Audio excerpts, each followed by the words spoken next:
Israel और Hamas के बीच का यह युद्ध अब आक्रामक होता हुआ नजर आ रहा है। 14वें दिन अब यह निर्णायक मोड़ पर पहुंचने वाला है।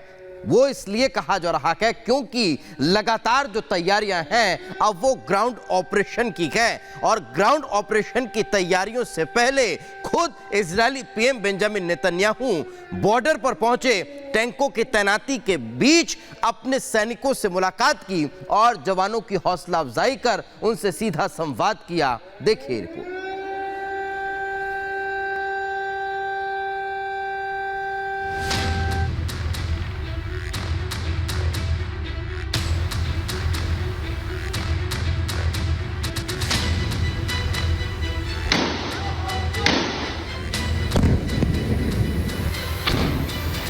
इजराइल और हमास के बीच विकराल युद्ध छिड़ा है।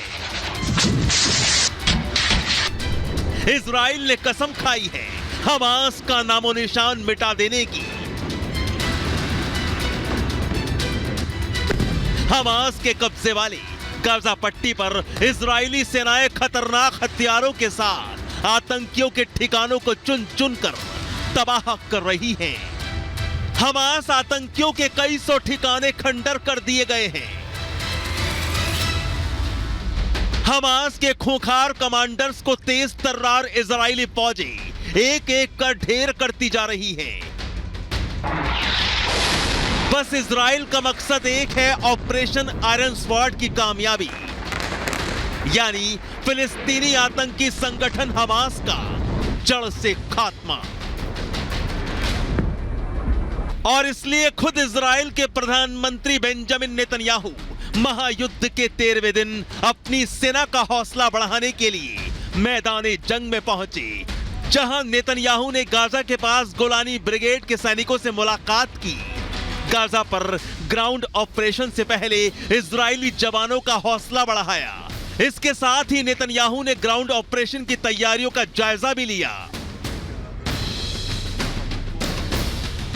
नेतन्याहू ने गाजा के पास गोलानी ब्रिगेड के सैनिकों से मुलाकात के दौरान कहा कि मैं यहां देश भर के सभी हिस्सों से आए गोलानी सैनिकों के साथ हूं। वो शेरों की तरह लड़ रहे हैं और शेरों की तरह आगे भी लड़ेंगे। इजराइल की पूरी जनता आप सबके पीछे है। हम ये जंग जीतने के लिए हमारे दुश्मनों को सबक सिखाएंगे।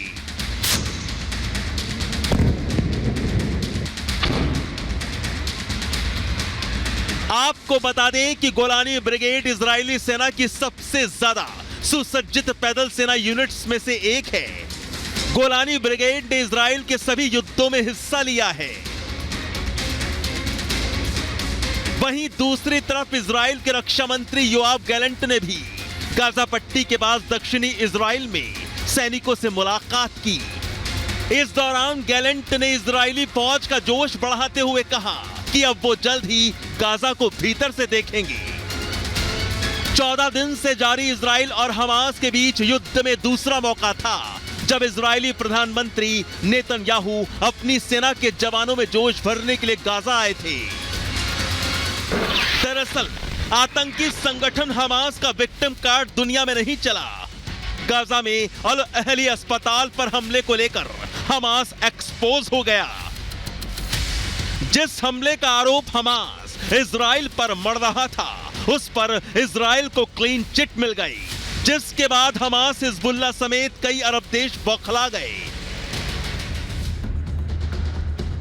इजराइल के साथ महाशक्तियां खड़ी दिखाई दे रही हैं और अब कभी भी गाजा पर हमास आतंकियों के खिलाफ ग्राउंड ऑपरेशन शुरू हो सकता है, जब गाजा में घुसकर इजरायली स्पेशल फोर्सेस हमास का सफाया कर देंगी।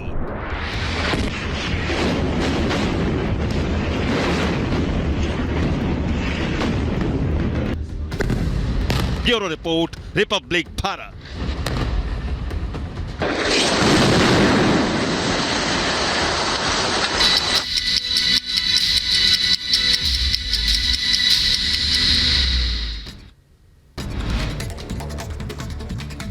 और आइए अब आपको दिखाते 2 मिनट में क्राइम की खबरें। उत्तर प्रदेश के बुलंदशहर में पुलिस और लुटेरों के बीच एनकाउंटर हुआ। पैर में गोली लगने से बदमाश अश्वनी जख्मी हुआ। आरोपी से तमंचा, बाइक और कारतूस बरामद हुए। उत्तर प्रदेश के बुलंदशहर में महिलाओं की सुरक्षा को लेकर सिविल रेस में एएसपी अनुकृति ने किया शहर का दौरा। 15 युवकों को छेड़छाड़ के आरोप में किया गिरफ्तार। उत्तर प्रदेश के संभल में किसान की गला रेतकर हत्या, बेटे पर हत्या का आरोप लगा, पुलिस ने किया मामला दर्ज। उत्तर प्रदेश के बदायूं में किसान की संदिग्ध परिस्थितियों में हत्या, पुरानी रंजिश में हत्या की आशंका, पुलिस ने किया मामला दर्ज। उत्तर प्रदेश के बुलंदशहर में दुष्कर्म के आरोपी को 10 साल की सजा, 1 लाख का जुर्माना भी लगा।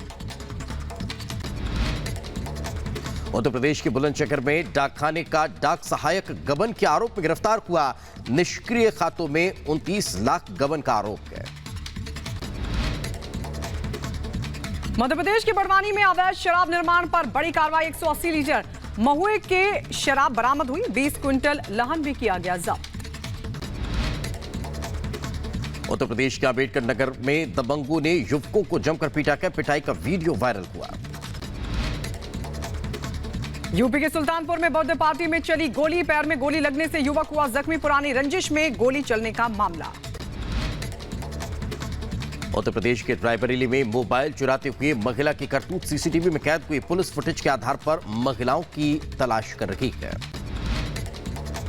उत्तर प्रदेश के गाजियाबाद में ज्वेलरी शॉप में चोरी की करतूत सीसीटीवी में हुई कैद, पुलिस ने फुटेज के आधार पर महिला को किया गिरफ्तार। आगे बढ़ते हैं। उत्तर प्रदेश के लखीमपुर खीरी में अवैध हथियार फैक्ट्री का खुलासा हुआ है, पुलिस ने 4 आरोपियों को गिरफ्तार कर लिया।